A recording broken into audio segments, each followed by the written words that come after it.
कोई अनफिट खिलाड़ी एक सीज़न में 1000 रन बना सकता है, वह भी लगातार कई सीज़न तक?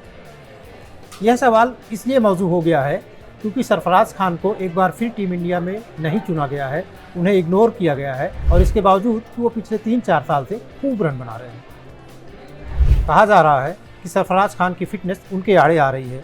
उन्हें टीम इंडिया में न चुनने की एक बड़ी वजह उनकी फिटनेस या मोटापा बन रही है। तो फिर सवाल उठता है कि क्या सरफराज खान सच में इतने मोटे हैं कि इंटरनेशनल लेवल पर या कॉम्पिटिटिव क्रिकेट में परफॉर्म नहीं कर सकते?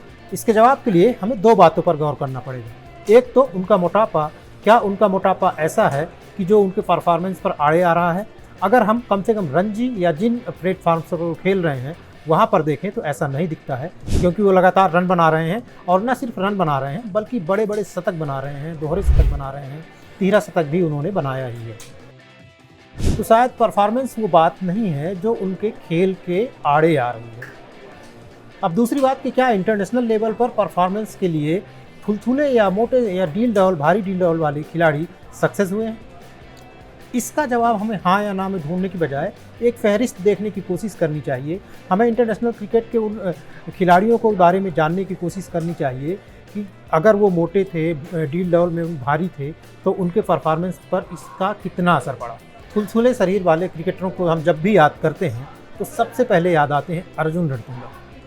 श्रीलंका के अर्जुन रणतुंगा अपने भारी भरकम शरीर की वजह से नहीं पहचाने गए, बल्कि आज उनकी पहचान एक बेहतरीन कप्तान के तौर पर है और एक बेहतरीन फिनिशर के तौर पर। उन्हीं की कप्तानी में श्रीलंका ने 1996 में भारत में वर्ल्ड कप जीता।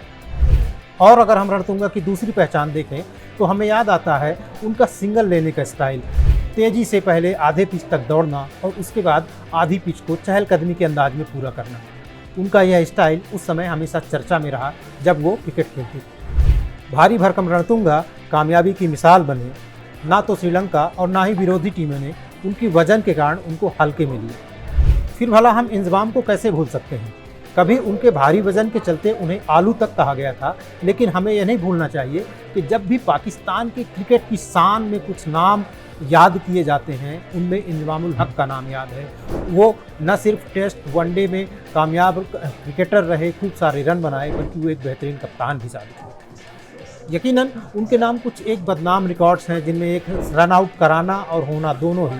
लेकिन एक बात ज़रूर है कि जब इंजमाम को याद किया जाता है तो हमेशा यह याद आता है कि जब भी इंजमाम क्रीज पर रहे तो विरोधियों को सामत ही होती थी।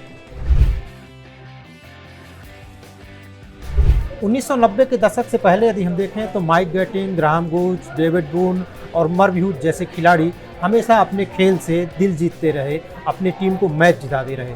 अगर सन 2000 के बाद के दशक का हम देखें तो हमें डेरन लेमन और जेसी राइडर जैसे खिलाड़ी याद आते हैं जिनका वजन तकरीबन 100 किलो या इससे ज़्यादा था, लेकिन वो कभी भी अपनी टीम पर बोझ नहीं बने। उनके रहने का मतलब होता था कि उनकी टीम को जीतने की संभावना बढ़ गई। और भारत में भी ऐसे कई खिलाड़ी हुए हैं, जिनमें से एक नाम मुझे याद आ रहा है फिलहाल, रमेश पुवार का। गोल मटोल सा दिखने वाला है खिलाड़ी, न सिर्फ भारतीय टीम के लिए खेला बल्कि कई बार मैच विनिंग परफॉर्मेंस भी दिया। और जिन लोगों ने भी 2007 का वनडे वर्ल्ड कप देखा होगा उन्हें ड्वेन लिवरॉक का नाम भी याद आएगा। वो भारी भरकम शरीर जिसको देख करके लगता नहीं था कि ये क्रिकेटर हो सकते हैं, लेकिन उन्हीं लिवरॉक ने रॉबिन थप्पा का बहुत बेहतरीन फ्लाइंग कैच लगभग उड़ते हुए अंदाज में पकड़ा था सेकंड या थर्ड स्लिप पर। मुझे लगता है कि बहुत सारे क्रिकेट प्रेमियों को उनका यह कैच आज भी याद होगा। और जब बात कैरेबियन क्रिकेट की तरफ पहुंच गई है तो आपको रकीम कॉर्नवाल भी याद आए होंगे।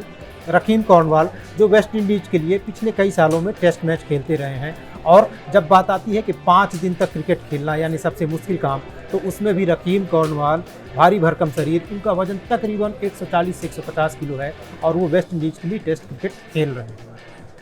अफगानिस्तान के मोहम्मद शहजाद भी उन खिलाड़ियों में शामिल हैं जो अपने वजन के लिए भी जाने जाते हैं।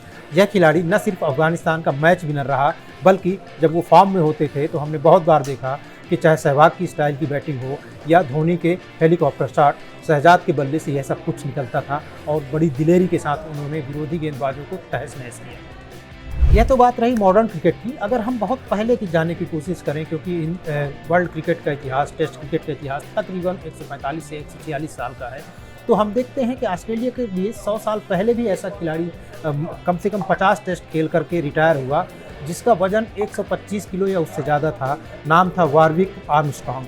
वारविक आर्मस्ट्रॉन्ग का रिकॉर्ड आज भी आप चेक कर सकते हैं कि 38 या 40 की औसत से उन्होंने रन बनाए, 6 शतक बनाए।